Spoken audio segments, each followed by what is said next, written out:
राष्ट्रीय बैठक और उसके बाद भारतीय जनता युवा मोर्चा की प्रदेश की बैठक हुई है। हाल में ही प्रदेश में युवा मोर्चा के संगठनों का गठन हुआ है और मंडल तक की रचना कंप्लीट हुई है। राष्ट्रीय से मंडल को सशक्त करना और मंडल की टीम 2024 के चुनावों के लिए अपनी अहम भूमिका निभाने के लिए पूरे जोश के साथ तैयार रहे और केंद्र सरकार की 9 साल की उपलब्धियां जन जन तक पहुंचाए और प्रदेश सरकार द्वारा किए जा रहे प्रदेश भर में जो भी इन्होंने 10 प्रकार की गारंटी हमें दी थी, उन गारंटियों का क्या हुआ।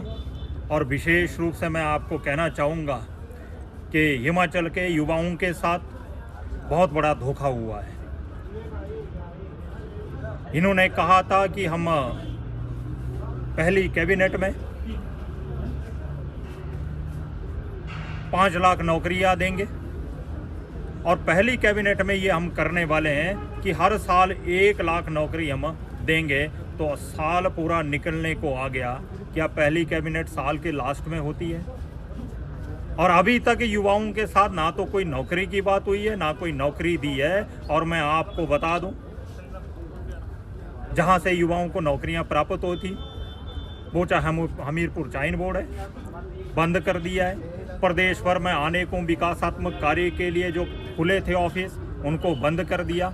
या इस विषय में बताना चाहूँगा कि नौकरियां देना तो दूर की बात, प्रदेश में कोरोना काल में बहुत बड़ा संकट था। उस समय प्रदेश की जिन लोगों ने सेवा की है, ऐसे लोगों को भी नौकरियों से निकाल दिया। इसलिए ये कोई नौकरी देने वाले नहीं। हम इसको पूरे प्रदेश भर में जो भी इन्होंने गारंटियाँ दी थी, जो भी प्रदेश की जनता के साथ झूठ बोला है, सभी वर्गों को ठगा हुआ है और विशेष रूप से युवा इसमें अपने आप को ठगा हुआ महसूस कर रहा है। इसको हम पूरे प्रदेश के गली गली में, मोहल्ले मोहल्ले में युवा के साथ डिस्कस करने वाले और सबको बताने वाले और इसका एक पूरे प्रदेश भर में बहुत बड़ा आंदोलन खड़ा करने वाले, ऐसा पूरी भूमिका हम बना।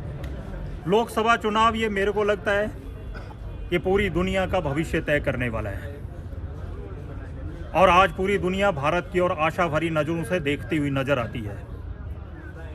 भारत पूरी दुनिया का नेतृत्व करेगा और भारत से ही ऐसा सबको अपेक्षा है। भारत ठीक दिशा में रहेगा तो सारी दुनिया ठीक दिशा में चलेगी।